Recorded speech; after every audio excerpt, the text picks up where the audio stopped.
Okay, that's good. Is that too dark?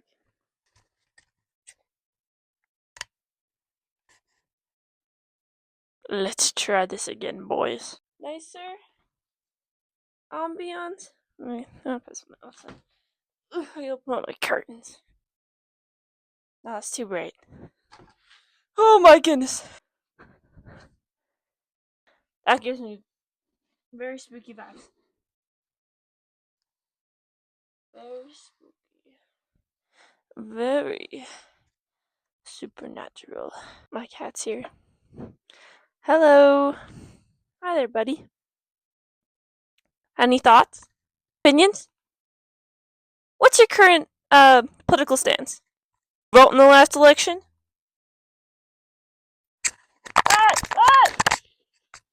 Hey! Don't put your little freaky paws on my microphone.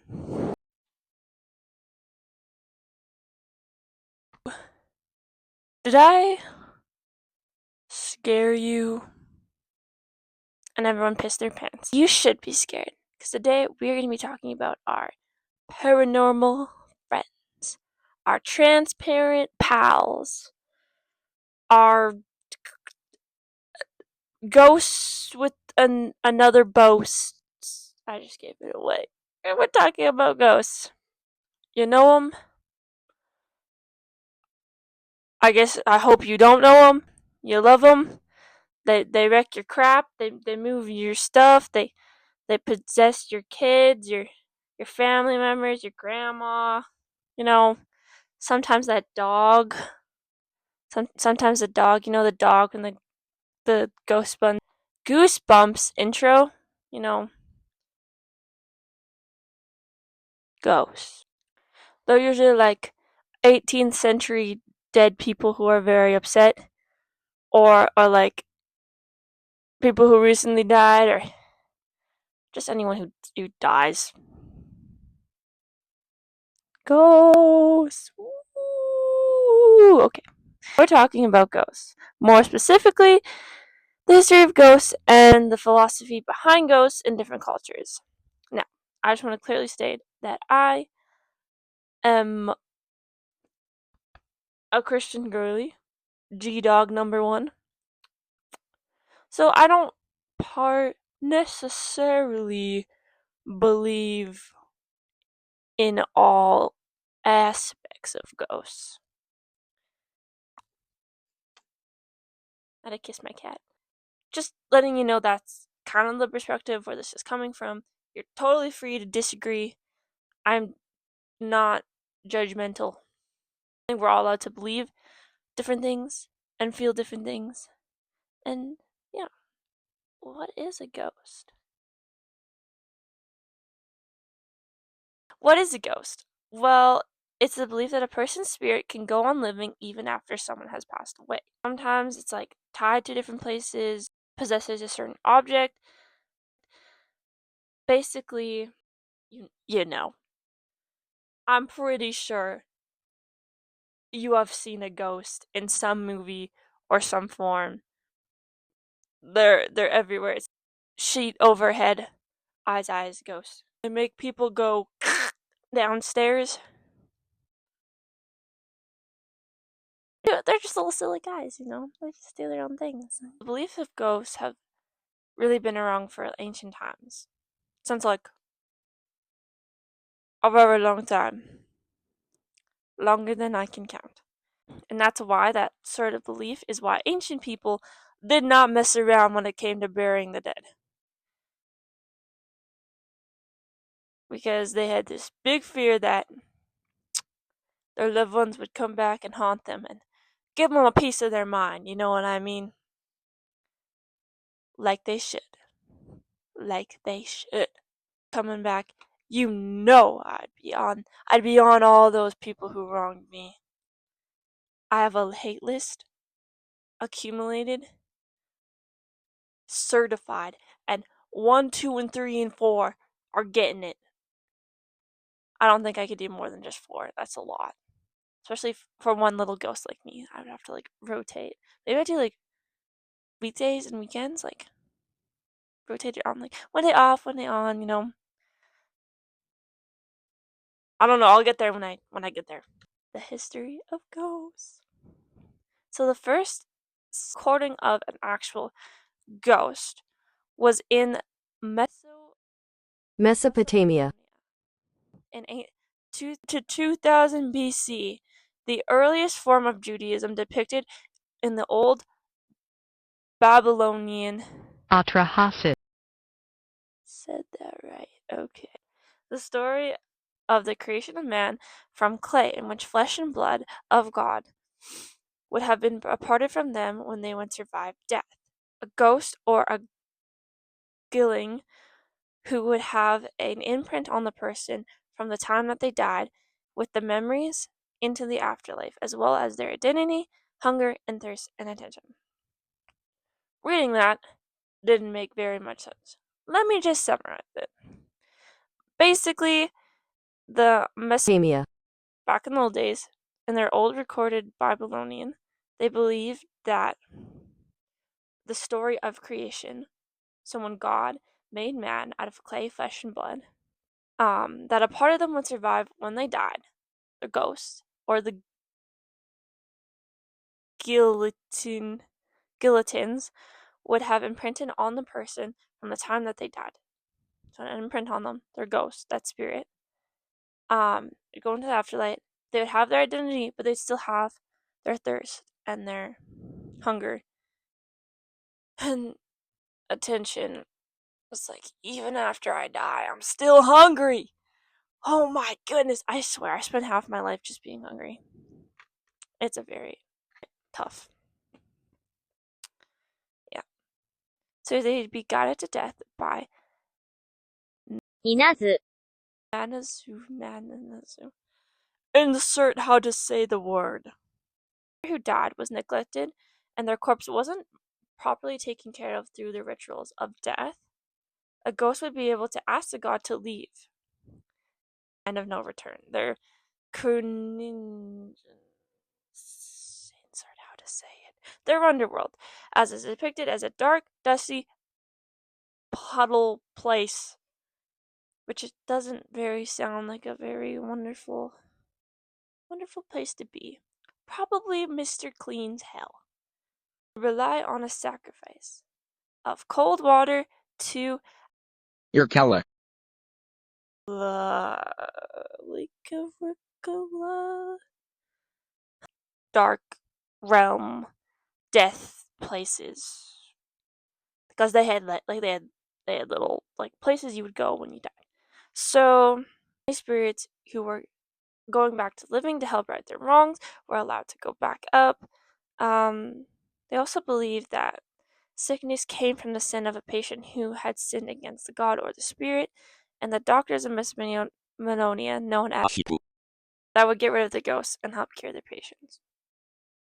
I wasn't made for big words. Egyptian afterlife, referred to the field of reeds, was a serene paradise reserved for those who led virtuous lives. Sounds very nice. It was an enchanting realm, and one would find a home that mirrored their own. A gentle stream would flow nearby, and the presence of a beloved tree and dog. So it had like your own little island. That's what I picture. Field of Reeds was unthinkable unless you had to go back, and again, right or wrong, which you'll see is a common theme, that when you die, if you really have to go back and right some wrongs, you can be let back. And that also really ties into proper burial stuff too. Because if you're burying grandma and you didn't do the right spiritual things and the right ceremonies, you best believe she be talking. She be talking down under there. And she gonna come back. And she's gonna right the wrong. Alright. That sounds like a good horror movie. To ensure that the spirit had a valid reason to come back, they would engage in a nice, meaningful conversation between the dead and the living if they could come back. Issues. Which is like conflict resolution at its finest. Damn. Have a serious talk about like, hey, Hey, I literally am your grandma. Why the hell did you not bury me properly? And then the grandson would be like, 'cause I'm lazy. And then she'd beat me, and then I'd die. It would journey to the Hall of Truth, where it faced judgment from Osiris. Orosis and the 42 judges. Here, its heart would be weighed against the white feather of truth. If the heart was lighter, the soul would be advanced to the afterlife. But if it was heavier, it'd be cast down and devoured into the Amut. monster Ammit, and leading to the soul's ultimate annihilation. Souls were known as kaya and moral aspects of an individual, but in later times the soul was thought to be composed of 9 different components, 2 of which were ba, ka, spirit, and personality. They came together after death to form hakuya, hakua, hakaya, hakaya, returned to the earth to redress the wrongs of the very rituals done. It could lead to a haunting. It was said that if, being widowed, it was a sin that had that they had done, and that the dead, now being all knowing in the field of reeds, was to punish him. So, all you single ladies out there, if you were married before, you're in big trouble. Basically, they'd come back from the fields of reeds, the reeds of dead. No, the fields of reeds, and be like, hey, you can't marry someone else other than me, okay? When we said I do, we meant I do. Like until death do us part did not apply with us. You got to be dead too.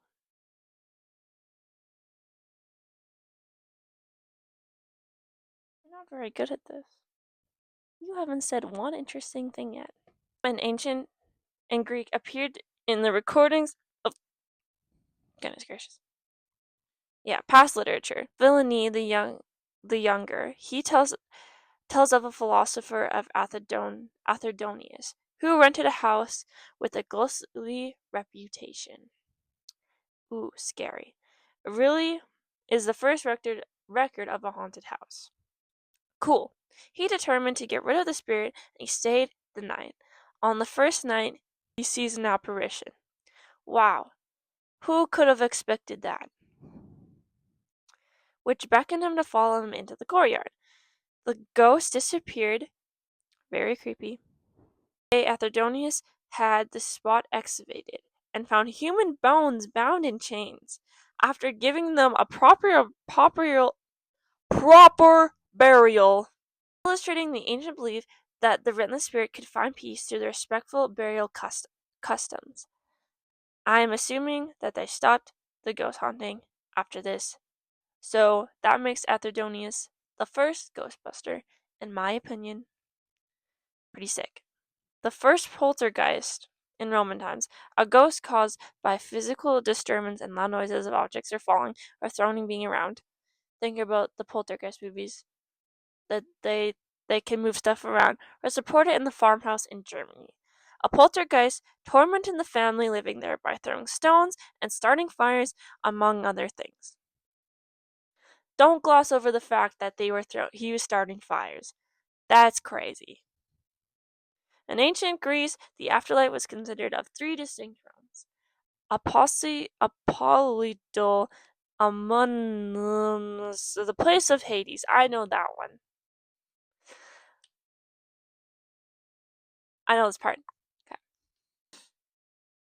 So what they would do is they'd put 3 coins, I think 3. They'd put coins in the mouth of the dead, and when they get to the afterlife and when they pass, those coins would be used to pay death. The Nyx to cross the river Styx. Nyx to cross the river Styx. I don't think his name is Nyx, but you know what I mean. Very unsanitary, but very cool. Cerberus. The puppy with the three heads. I know it's not cute because it was supposed to be scary, but just three little heads. You pass the three. You pass service. Oh my goodness, I can't even get on topic. You pass service and you stand in front of the three judges who would judge the life that you live. They would assign a soul for your location in repeat, said to say, fields for those who died in battle, good souls who would head to the plane of Asapadolia, and if those were a bad person, they were sent to Tartarus where they would pay for your sins. Womp womp.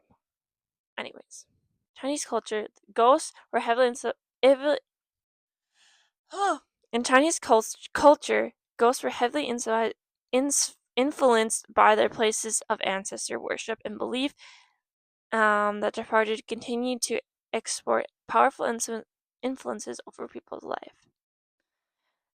As other cultures mentioned, the dead of the spirits could benefit the living unless they had been improperly buried or rituals. So if you messed up another funeral, they can go back. Good. It was thought to be a journey in which a soul would cross the bridge over the abyss. Further, it could continue if it paused at the pavilion and looked back at the land of the living one last time and drank the cup of brew called megupo, a soup which caused one to forget one's former life entirely. The Chinese culture diverges at some points on what happens to the soul next, but according to some works, the soul goes to heaven, while according to others, it is reincarnated if the soul is found. That's not right. Then it's reincarnated. Cool. Yeah. So if you're good, you get to walk across that bridge, you get to drink that gonk soup and forget everything.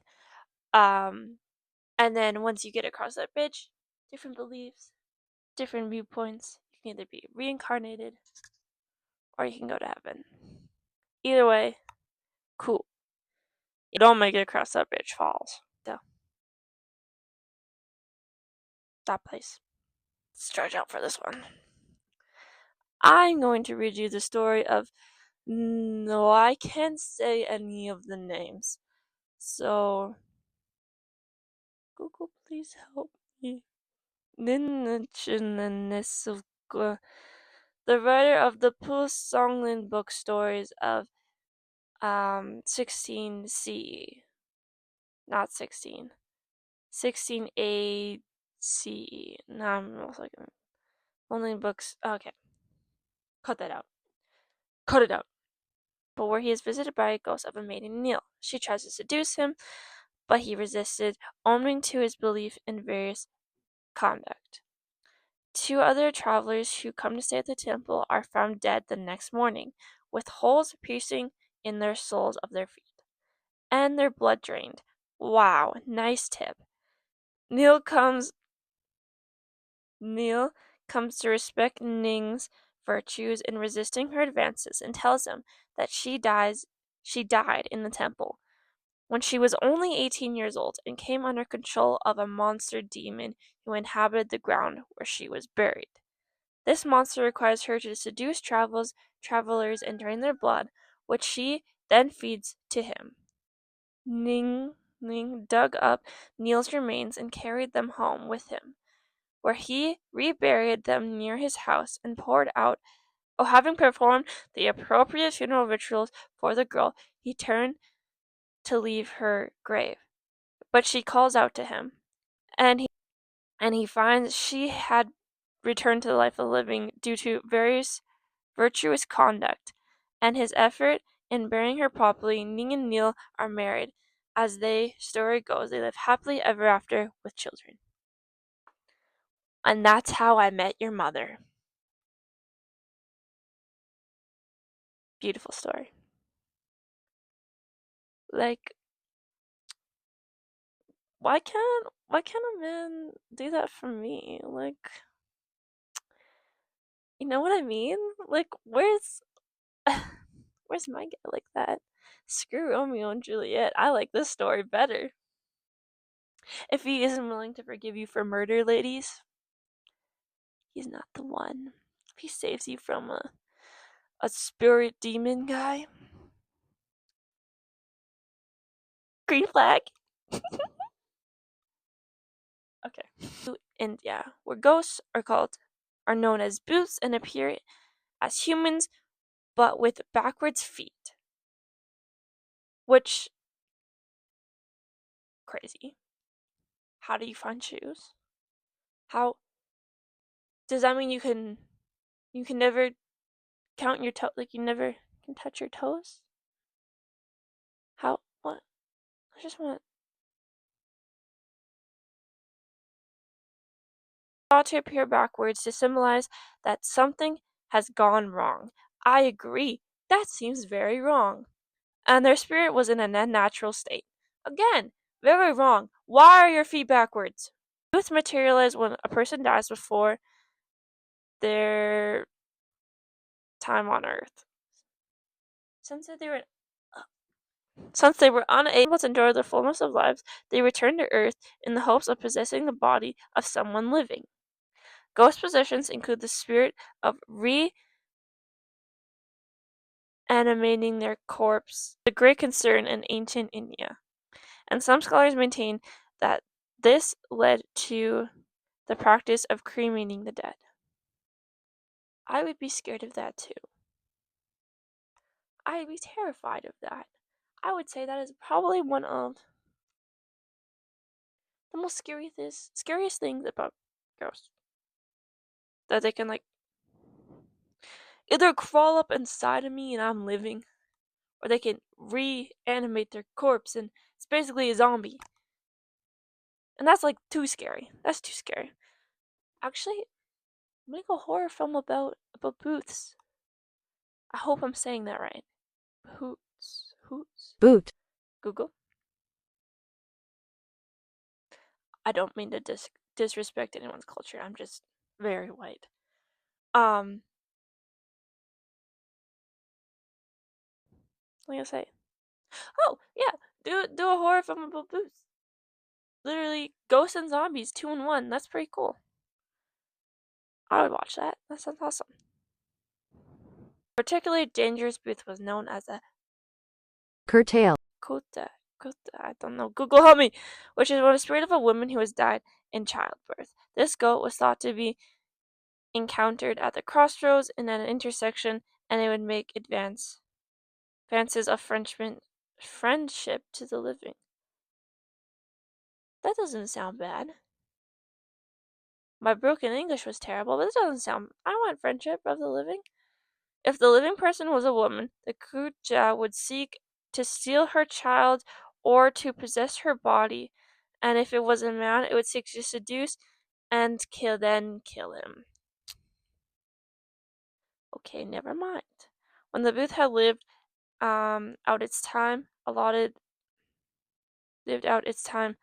Once the booth had lived out its allotted time on Earth, even the children, I don't know what to say, would leave and re-enter the stream of reincarnation. So the Indian believed that the afterlife involved the transmigration of souls. Delicate the soul decreased. Oh, deceased. Did I say decreased? I did. Deceased was judged accordingly to its acts while in the body and would move either up or down the spiritual hierarchy in its next incarnation. It would seem that, however, that not every soul moved on, since there are stories involving hauntous religion, houses, and even cities where ghosts have been presented for many centuries. Cool. Action! My knees hurt! Oh! Medieval time ghosts. Medieval ghosts were often seen as poltergeist spirits with unfinished business and moral warning. Blah, blah, blah. That's not blah, blah, blah. We already know that, though. Out to the realm to ask for prayers or resolve wrongdoings left in its unsettled life. There are many tales of ghosts. Many tales of ghosts. Like in Hamlet. Oh gosh. I know that's common. Everyone knows the story of Hamlet with the Shakespeare and yeah, with the Shakespeare. Shakespeare wrote it. Yeah, where the ghost came and was like, "Avenge my death! Kill your uncle!" Okay. Fun fact about medieval ghosts. Did you know that common image of ghosts having that white sheet over their head came from medieval times? And that is because in stage productions they would have any ghost or spirit in knight armor clomping around. The thing with that is that that's really funny. And so in serious situations where they're trying to tell like a serious play or like a serious story, like maybe in Hamlet, and there's this guy clunking around, it's really funny. It's not supposed to be funny. So what they did was they started using just putting sheets over actors' heads, and that would emulate a ghost. Instead, it was quieter. The reason why they usually did white sheets was because that's what they wrap their dead in. So like made sense. They would just throw that over instead of having suit and armor clunking around. So yeah, fun fact. Bet you didn't know that. Nowadays, still fairly the same in some ways. That they're still fairly the same. Most stories are depicted are based off the history of ghosts. I think that this has lasted all a bunch of centuries in a bunch of different places that had a belief in ghosts and people coming back from the dead, which is kind of a comforting thought. But also kind of a scary one too because fun fact, I used to think I was haunted by a ghost when I was really young because I just got like a weird vibe. I don't know to this day if that was a ghost or just a lot of crazy things that would happen to me, especially when I was like really young. Like there's this one time, ooh, I would get like weird, like I'd be upstairs and I'd see, like be watching TV, and then I get this like weird vibe, and I would look, and I swear I would see this man looking behind a corner at the top of our stairwell. This really tall guy looking at the top of the stairwell, and then he put his head back really fast. Like I could just see his eyes. It was just freaky.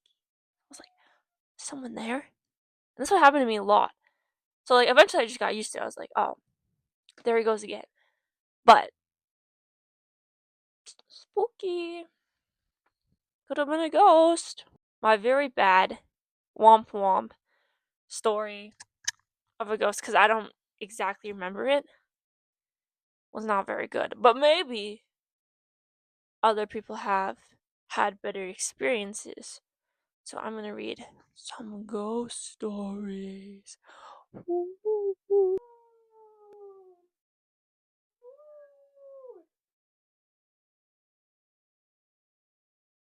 True ghost stories to never feel alone again. I want to be alone though. I don't know if maybe I shouldn't read these. Okay, I'm just gonna read. Number 1. The Shadow. The house was built in the 1940s. Wow, great start. It was a single family home, the wood frame sitting on it, with concrete black foundation. I had been living there for about 12 years. Of all the weird things that my siblings and me have ever seen or heard in the house, this was one event in my this is my goodness. This one event is my favorite. This happened to my brother. About 10 years ago, my brother and his best friends had started a garage band playing mostly Spanish rock, alternative music, but in Spanish. I like that. His friends cannot oh my goodness. His friends could only get together on Sunday afternoons. They would practice until the early evening, and they would usually call it quits by 8 p.m. This was the time I usually showed I showed up and went to bed because I worked the graveyard shift. Spooky enough, okay. This happened in late fall, so the days were getting shorter. They had just finished a long session when they decided to head to someone else's house. Someone else came about. My brother handed his keys to his buddy so they could load up the equipment. Everyone had filled out of the basement, but the tricky part was that they needed to walk all the way to the back of the basement, up the back stairs, through the kitchen door, down the hall into the living room, and out into the front porch. Everyone was outside sitting in my brother's truck waiting for him. My brother was walking the back stairs when he remembered that he had left his pancakes in a to-go container sitting on the speaker in the basement. He made a decision to go back. Now the basement is not clean. Now the basement is not clean. With a full sight lines, there had been partitions made, and the boiler and the main heater unit are right stacked in the middle. So after my brother walked back, he is about to retrieve his shoe container when out of the corner of an eye he sees, oh no, it is a shadowy figure right at his peripheral vision. He feels a feel of dread and an uneasiness wash over my brother. We had been taught that if you are in the presence of a spirit or ghost and you feel a bad vibe, to say a quick prayer or to cuss at it. My brother chose the latter. He basically just told it, hey, fudge you. I don't have time for this. Shut. Sorry. Sorry, Mom. My brother started walking to the back of the basement and briskly up the stairs, closing the door and turning off the lights. As he was walking out, last light switched the last light switch is on the opposite side of the front door. Lucky the door was open and the light from the street lamp was flooding in the living room with a bright amber light. My brother said he felt something at his back, but at no point did he turn around. As he flicked the last switch of the living room went dark as the rest of the house. As he stepped out, he pulled the door closed behind him, still holding his food container in one hand. He jogged down the few porch steps. He walked towards the front gate. Our house resides far from the main street, especially having a large front yard but no rear garage. As he closed the gap between himself and his friends, laden truck, and thought things over in his head, mad at himself for spooking out when there was no reason. He climbed into the driver's side of the truck, pulling his seatbelt and getting ready to pull out the parking lot directly from the house. When one of his friends asked, "Hey, wait, what about your brother? Isn't he coming with us?" My brother answered, "What do you mean? He went to work earlier. He is already gone. Uh, do you see his car anywhere?" The next question they asked was, "So then who was walking behind you when you were leaving the house?" I'm done.